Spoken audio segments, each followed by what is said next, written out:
lot of misinformation in the market, and I think, as I'm sure we'll talk about as we're up here, I think in some ways you have these kind of holy wars playing out. One of them is this idea that, hey, these things will never solve payments problems at scale because of the volatility.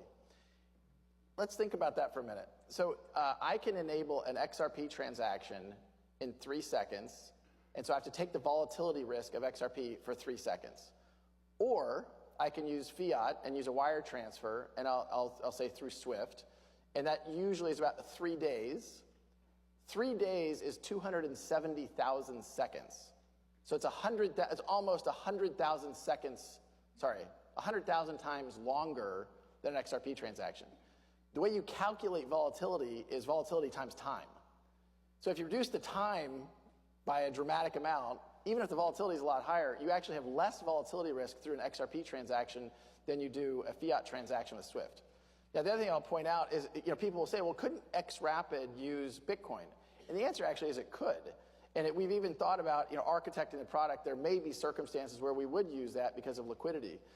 But a Bitcoin transaction today, on average, takes about 45 minutes in, 45 minutes out. So you're talking about an hour and a half of volatility risk as opposed to 3 seconds.